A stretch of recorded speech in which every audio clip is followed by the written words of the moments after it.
My name is Harold Whitfield. I'm 64 years old and I spent 42 years teaching high school mathematics before retiring 3 years ago. On December 20th, I received a phone call from my son Marcus that hit me like a sledgehammer to the chest. "Dad don't come for Christmas this year," he said, his voice distant and cold. I could hear my daughter-in-law Stephanie whispering something in the background, and suddenly everything clicked into place. The months of subtle rejections, the uncomfortable silences, the way I always felt like an unwelcome stranger in my own son's home. Before I tell you what happened next, let me know where you're watching from, hit that like button, and subscribe. Because this story about family respect and standing up for yourself might just change how you see Christmas forever. The story really begins 8 years ago when my wife Sarah lost her battle with breast cancer. Marcus was only 24, then just starting his career as a software engineer, and I watched him struggle with grief while trying to build his future. Sarah had been the heart of our family, the one who remembered birthdays, planned holidays, and kept us all connected. After she passed, I threw myself into being both mother and father to Marcus, even though he was already a grown man. I had always been the provider, working long hours to support our family. But after Sarah's death, I learned to cook her recipes, remembered to call Marcus every Sunday, and made sure our family traditions continued. I saved every penny I could for Marcus's future, setting aside money from my teacher's pension and the life insurance payout from Sarah's death. That inheritance fund grew to $75,000 over the years, money I planned to give Marcus when he got married or bought his first house. Marcus excelled in his career, eventually landing a position at a prestigious tech company in Richmond, about 2 hours from my small-town home. I was so proud watching him succeed, knowing that Sarah would have been beaming with joy. He bought a beautiful colonial-style house with a large front yard and white picket fence, exactly the kind of place Sarah had always dreamed of for our children. 3 years ago, Marcus called to tell me he had met someone special. Her name was Stephanie, and from the way he described her, I could tell he was smitten. She was 28, worked in marketing for a pharmaceutical company, and had a degree from Virginia Commonwealth University. When Marcus brought her home for the first time, I was eager to welcome her into our family. Stephanie was undeniably beautiful, with perfectly styled blonde hair and an expensive wardrobe that suggested she came from money. She was polite enough during that first visit, but I noticed something cold in her green eyes when she looked at me. She never called me Dad like Sarah had encouraged Marcus's previous girlfriends to do. Instead, she always addressed me as Harold, maintaining a formal distance that felt unnatural in what I hoped would become our family dynamic. I tried everything to connect with her. I asked about her work, complimented her cooking when she made dinner, and shared stories about Marcus's childhood that I thought might endear her to our family history. But every gesture felt like it hit an invisible wall. Stephanie would smile politely and respond briefly before changing the subject or finding an excuse to leave the room. The warning signs started small, so subtle that I almost convinced myself I was imagining them. During their engagement party last spring, I noticed that Stephanie had arranged the seating so that I was placed at a table with distant relatives and family friends, while her parents sat at the head table with Marcus. When I asked Marcus about it, he brushed it off, saying Stephanie was just stressed about the planning. At their wedding last September, things became more obvious. Stephanie had somehow forgotten to include me in the family photos until Marcus noticed and insisted I be included. But by then the photographer was rushing, and I could see the irritation in Stephanie's face as she reluctantly made space for me in the formal shots. During my father of the groom speech, I'd prepared heartfelt remarks about Marcus's childhood and how proud Sarah would have been. But Stephanie kept checking her watch and finally interrupted to say they needed to keep on schedule. The reception felt like a performance where I was an unwanted actor. Stephanie's parents, wealthy folks from the Richmond suburbs, treated me politely but distantly, clearly viewing me as the small-town school teacher who didn't quite fit their social circle. I watched Marcus navigate between his new in-laws and me, and I could see him pulling away, trying to fit into their world. After the wedding, my visits to Marcus and Stephanie's house became increasingly uncomfortable. Stephanie had redecorated extensively, and I noticed that the photo of Sarah I had given Marcus for their living room had been moved to a shelf in the guest bedroom. The handmade wooden clock I had crafted for their wedding gift disappeared entirely, replaced by expensive modern art that Stephanie had chosen. When I brought this up to Marcus during a private moment, he got defensive. "Dad, Stephanie has her own style, and this is her home too," he said, but I could hear the rehearsed quality in his words, as if he was repeating something she had told him to say. The phone calls became less frequent. Our Sunday tradition, which had continued faithfully for 8 years after Sarah's death, started getting skipped. Marcus would apologize, saying he and Stephanie had plans or that work was demanding. When we did talk, our conversations felt stilted and brief, nothing like the easy connection we had always shared. I discovered through a mutual friend that Stephanie had been posting on social media about how difficult it was to deal with overbearing in-laws. While she never mentioned me by name, the descriptions were clearly about me. She complained about people who couldn't respect boundaries and who tried to live in the past instead of embracing change. The loneliness hit hardest during holidays. Thanksgiving had been awkward, with Stephanie dominating the conversation about their future plans, none of which seemed to include me. She talked about eventually moving to a bigger city, maybe Charlotte or Atlanta, where there would be better opportunities for both their careers.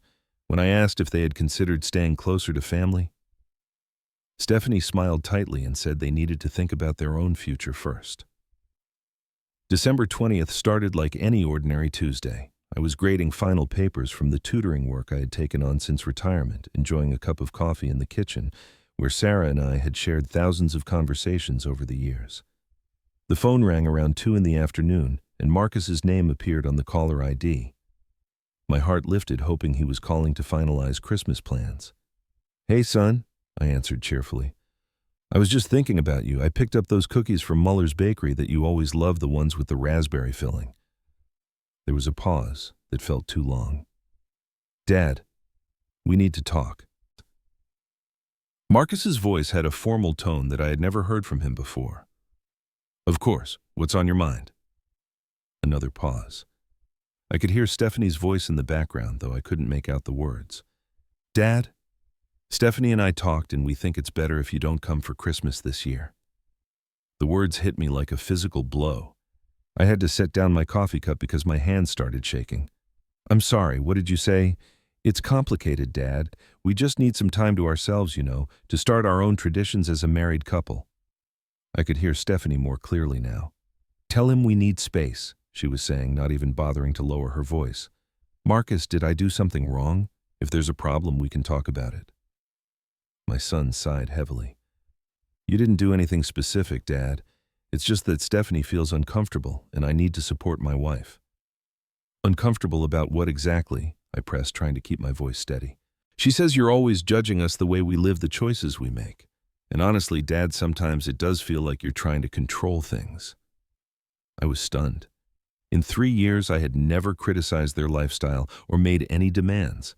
If anything, I'd gone out of my way to be supportive and understanding. "Can you give me an example of when I did that?" "It's not one specific thing," Marcus said, his voice getting tighter with frustration. "It's just the way you look at things, the comments you make." Stephanie's voice came through clearly now. "He's always bringing up your mother like we should live our lives based on what someone who's been dead for 8 years would have wanted." The cruelty of that statement took my breath away. I heard Marcus say something sharp to her, but the damage was done. My wife Marcus's mother had loved him unconditionally, and now her memory was being used as a weapon against me. "I see," I said quietly. "And you agree with this assessment, Marcus?" "Dad, I just want my marriage to work. This is what's best for everyone right now." The conversation lasted another few minutes, but I barely heard the rest. Marcus made vague promises about getting together after the holidays, maybe in January, but his words felt hollow. When I hung up the phone, I sat in that kitchen for 2 hours, staring at the Christmas presents I'd already wrapped and placed under the small tree I'd decorated just for this visit. That night, I didn't sleep. I lay in the bed I had shared with Sarah for 26 years, staring at the ceiling and replaying every interaction I had ever had with Stephanie. I thought about all the ways I had tried to make her feel welcome in our family, all the times I had bitten my tongue when she made cutting remarks, all the occasions when I had stepped back to give them space. By dawn, something had crystallized in my mind. I remembered something Sarah used to say during her toughest days battling cancer. "Sometimes you have to show people your worth by your absence." I had never fully understood what she meant until now. I got dressed, made a simple breakfast, and drove to First National Bank when it opened at 9 o'clock. I had been putting money aside for Marcus's future for over a decade, building an inheritance fund that had grown to exactly $75,000. The bank manager, Mrs. Patterson, had known our family for years and looked surprised when I requested to close the account entirely. "Everything all right, Harold?" she asked with genuine concern. "Just making some changes," I replied, signing the withdrawal forms. I had them cut me a cashier's check for the full amount and placed it in my jacket pocket. My next stop was the office of Mr. Peterson, the family lawyer who had helped Sarah and me set up our wills years ago. At 73 years old, Peterson had been practicing law longer than I had been teaching, and he didn't ask unnecessary questions when I requested changes to my estate planning. "I want to remove my son Marcus as beneficiary and establish a scholarship fund for underprivileged students instead," I told him. Peterson raised his eyebrows but pulled out the necessary paperwork. "This is a significant change, Harold. Have you thought this through completely?"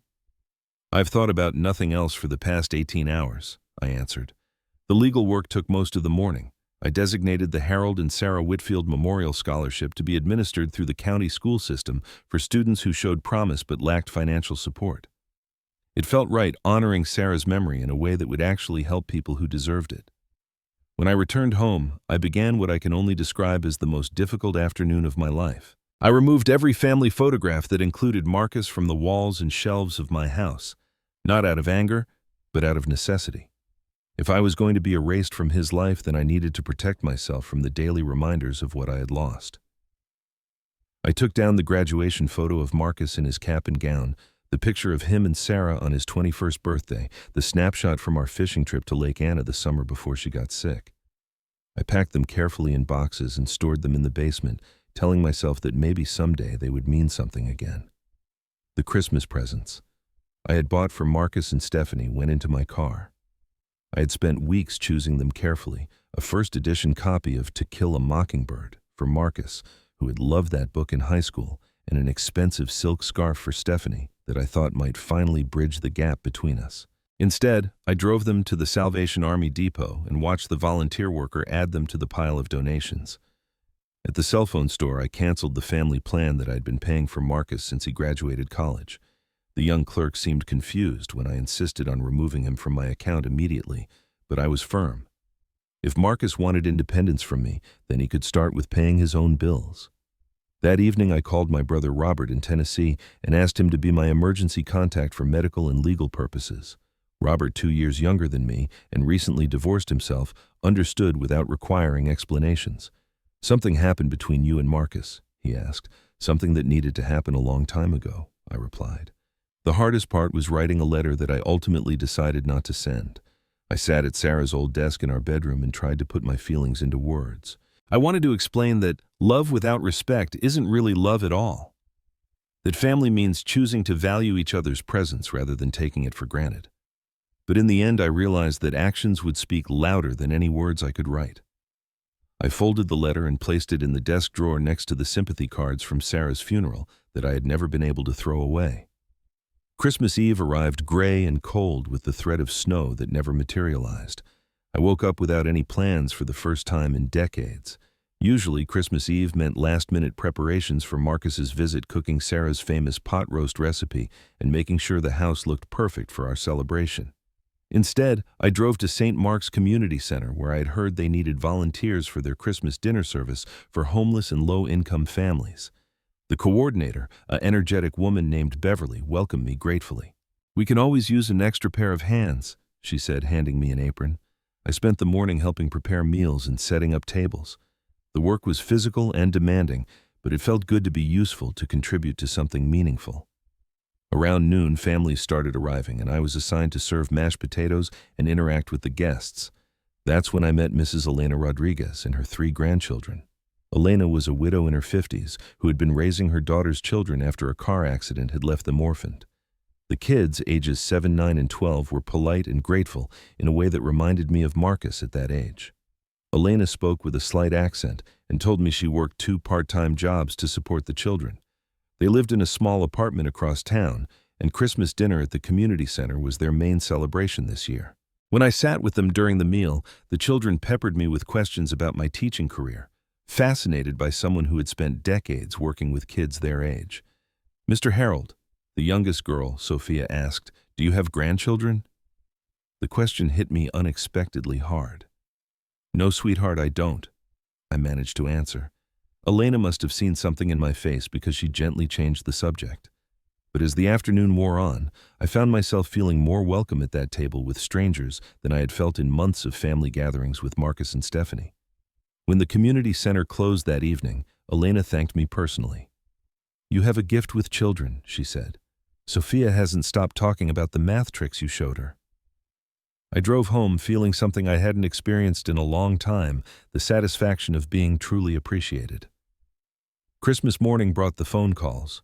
It started with a text message from Marcus at 8:15. "Dad, where are you? We expected you to call by now." I was sitting in my quiet kitchen drinking coffee and reading a book when the first actual call came in. I looked at Marcus's name on the caller ID and made a conscious decision to let it go to voicemail. 10 minutes later, another call, then another. I turned off the phone and drove to Blue Ridge Parkway for a hike I'd been planning for weeks. The mountain trails were nearly empty on Christmas Day, and I spent 4 hours walking through bare winter forests, breathing cold, clean air and feeling more at peace than I had in months. When I returned home around 5 o'clock, my phone showed 47 missed calls and 23 voicemails. I sat in my living room and listened to them in chronological order. The first few voicemails from Marcus were confused and slightly irritated. "Dad, call me back. I don't understand why you're not answering." By the 10th message, his tone had shifted to concern. "Dad, please pick up. I'm starting to worry that something's wrong." Around message 15, I could hear Stephanie in the background. "This is ridiculous," she was saying. "He's being dramatic." But Marcus's voice was getting more strained with each call. "Dad, whatever's wrong, we can fix it. Just call me back." The final voicemail left at 4:30 was the sound of my son crying. "Dad, please, I don't know what I did, but I'm sorry. Please call me back." I saved that message and deleted the rest. Instead of calling him back, I drove to the movie theater and watched a forgettable romantic comedy surrounded by other people who had nowhere else to be on Christmas night. December 26th dawned bright and cold. I was in my kitchen making breakfast when I heard car doors slam in my driveway. Through the window, I saw Marcus and Stephanie walking toward my front door, both looking determined and frustrated. The doorbell rang 3 times before I answered it. Marcus looked like he hadn't slept, his hair uncombed and his clothes wrinkled. Stephanie stood behind him, her arms crossed and her mouth set in a hard line. "Dad, what the hell is going on?" Marcus demanded as I let them in. I gestured toward the living room. "Would you like some coffee?" "I don't want coffee," Marcus said, his voice rising. "I want to know why you ignored every call yesterday and why you're acting like this." Stephanie took charge as I had expected she would. "Harold, this behavior is childish and manipulative. We came here to straighten this out." I sat down in Sarah's old chair and looked at my son. "You asked me not to come for Christmas. You said you needed space. I'm giving you what you requested." "We didn't mean forever," Stephanie snapped. "We just wanted one quiet Christmas to ourselves." "I see," I said calmly. "And how long exactly did you expect this arrangement to last?" Marcus was looking around the room, and I could see him noticing the changes. The bare walls where family photos had hung, the absence of Christmas decorations, the general sense that something fundamental had shifted. "Dad, where are all the pictures?" I put them away. I answered simply. "Why?" "Because people who don't want me in their lives probably don't want to be reminded of me either." Stephanie stepped forward aggressively. "You're being ridiculous. We never said we didn't want you in our lives." I reached into my jacket pocket and pulled out the cashier's check for $75,000. "I also stopped by the bank and my lawyer yesterday." Marcus stared at the check. "What is that?" "Your inheritance. I thought you might want it now since we won't be having the relationship I originally planned for." The color drained from Marcus's face. "Dad, what are you talking about? I changed my will yesterday. The money is going to establish a scholarship fund instead. People who appreciate education and family values." Stephanie's composure finally cracked.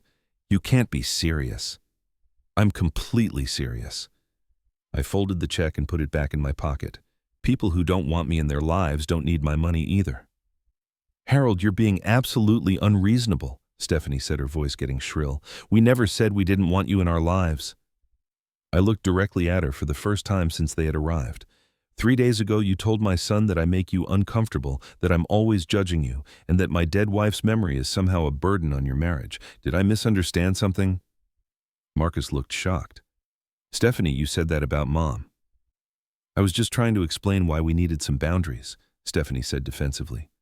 Boundaries, I repeated. Interesting word choice. So telling me not to come for Christmas was about boundaries? Yes, she said firmly. Healthy boundaries that every married couple needs to establish. I stood up slowly. Then you've established them. You don't want me at Christmas, you don't want my opinions, you don't want reminders of Marcus's mother. You've made your position very clear. But that doesn't mean we want you completely out of our lives, Marcus said desperately. Doesn't it? I asked, because from where I sit it sounds exactly like that. Stephanie was starting to panic, and I could see her calculating what the loss of inheritance money might mean. Harold, you're misinterpreting everything. Can't we just start over? Choose, I said quietly, looking at my son. What? Choose between your wife's need for boundaries and your father's place in your life, because you can't have both. The silence that followed was deafening. Stephanie stared at Marcus, clearly expecting him to side with her immediately. But Marcus was looking around the room again, seeing the empty spaces where his childhood memories used to hang, understanding for the first time what his words had actually cost. Stephanie, he said finally, I think you should go wait in the car. Marcus, you can't be serious. Go wait in the car. After she left, slamming the door behind her, Marcus sat down heavily on the couch. Dad, I messed up. Yes, you did. She's been saying things about you for months, and I didn't want to deal with the conflict, so I just went along with it. I sat back down across from him. Tell me exactly what she's been saying. For the next hour, Marcus told me everything. How Stephanie had complained about my presence at their wedding, how she had convinced him that my grief over Sarah was unhealthy and that I was using it to manipulate him. How she had gradually isolated him from his friends who knew our family, replacing them with her social circle. How she had made him feel guilty for every conversation we had, every visit I made, every tradition we tried to maintain. She said you were holding me back from growing up, from being independent, Marcus said, tears starting to form in his eyes. And you believed her. I wanted to make my marriage work. I thought if I just gave her what she wanted, we could figure out the rest later. I looked at my son, this man I had raised and loved and sacrificed for, and saw him clearly for the first time in months. He wasn't a manipulated victim. He was an adult who had made a choice to prioritize his wife's demands over his father's feelings, and now he was facing the consequences. Marcus, I love you more than my own life, I said, but I won't be treated like an inconvenience in your life anymore. What do I have to do to fix this? I handed him the cashier's check. First, you decide what kind of man you want to be. The week that followed was the longest of my life. Marcus called every day, sometimes multiple times, but I let most of the calls go to voicemail. When I did answer, our conversations were brief and painful. He told me that he and Stephanie were going to marriage counseling, that they were working through their issues, that he wanted to make things right with me. But I had heard promises before. On New Year's Eve, Marcus showed up at my door alone. He looked thinner than he had a week earlier, and there were dark circles under his eyes. She's gone, he said simply. Gone where to? Back to her parents' house. I filed for divorce yesterday. I let him into the house, and we sat in the kitchen where I had received that devastating phone call just 11 days earlier. Marcus pulled out a manila folder and spread the papers across the table. I want you to know that I choose you, he said. I choose our family, our history, everything that really matters. I picked up the divorce papers and scanned them. This isn't about choosing me, Marcus. This is about choosing the kind of person you want to be. I know that now. We spent that New Year's Eve cooking Sarah's pot roast recipe together, something we hadn't done since the Christmas before Marcus met Stephanie. As we worked side by side in the kitchen, measuring ingredients and following the handwritten recipe card that still bore traces of flour from Sarah's hands, I felt something begin to heal between us. Dad, I want to ask you something, Marcus said as we waited for the roast to finish cooking. What's that? Can I stay here for a while, just until I figure out what comes next? I looked at my son, really looked at him, and saw the boy who used to help Sarah set the table for Sunday dinners, who used to fall asleep on the couch during family movie nights, who used to call me every week just to talk about his day. Your room is exactly the way you left it, I said. That night, we brought all the family photos back upstairs and spent hours hanging them in their proper places. Marcus found pictures I had forgotten we had, including one of him and Sarah building a snowman the winter before she got sick. Seeing him handle those photos with such care, seeing him remember the stories behind each one, I knew that whatever had been broken between us could be repaired. Marcus moved back home in January, and we started attending family counseling together. Dr. Williams, a kind woman about Sarah's age, helped us understand how grief and new relationships can create complicated dynamics. But more importantly, she helped Marcus see how he had allowed someone else to define his most important relationships. The people who love you shouldn't make you choose between them and other people you love, she told us during one session. Real love expands your world, it doesn't shrink it. In March, I started volunteering regularly at the community center and Marcus joined me. We served meals together, helped kids with homework, and slowly rebuilt our connection through service to others. That's where Marcus met Jennifer, a 32-year-old single mother who brought her 2 young children to the after-school program. Jennifer was everything Stephanie wasn't. She was warm and inclusive, immediately calling me Mr. Harold and making sure her kids David and Emma treated me with respect. When Marcus told her about our family history, about losing Sarah and nearly losing each other, Jennifer listened with empathy rather than judgment. Family is everything, she told me during one of our conversations. My kids lost their dad when David was just 3, and we know how precious it is to have people who really care about you. By the time Christmas came around again, our family looked completely different than it had a year before. Marcus and Jennifer had been dating for 6 months, and her children had started calling me Grandpa Harold. The 5 of us decorated my tree together, cooked Sarah's recipes, and created new traditions that honored our past while embracing our future. On Christmas morning, as I watched Marcus help little Emma open her presents and Jennifer teach David how to make Sarah's famous cinnamon rolls, I realized that the painful lesson of the previous year had been necessary. Sometimes you have to lose someone to show them your value. Sometimes you have to be willing to stand alone in order to make room for the people who will truly appreciate your presence. The inheritance money went back into an account for Marcus and his new family, but more importantly, our relationship was rebuilt on a foundation of mutual respect rather than obligation. Jennifer never made him choose between his loyalty to me and his commitment to her, and her children benefited from having an involved grandfather figure who could share stories about their stepfather's childhood and help with math homework. Real family, I learned, isn't about blood or obligation. It's about choice and respect and the daily decision to value each other's presence. It's about people who make your world bigger, not smaller, and who understand that love multiplies rather than divides when it's shared generously. That quiet decision I made on December 21st to show my worth through my absence rather than my constant presence taught me that love without respect isn't love at all. And sometimes the people who claim they need space from you are really just giving you the space you need to find the family members who will never take you for granted. As I look back now, I'm grateful for that painful Christmas because it led to this beautiful one. And if you've ever felt unappreciated by people who should value you most, remember that your worth doesn't diminish just because someone fails to see it. Have you ever had to make a difficult decision to show someone your value? Share your story in the comments below. Hit that like button if this resonated with you, and subscribe for more stories about family forgiveness and finding your way back to what really matters. Thank you for listening to my story, and I hope your own family relationships are filled with the respect and appreciation that everyone deserves. Remember, the best Christmas gift you can give or receive is simply being truly wanted and welcomed exactly as you are.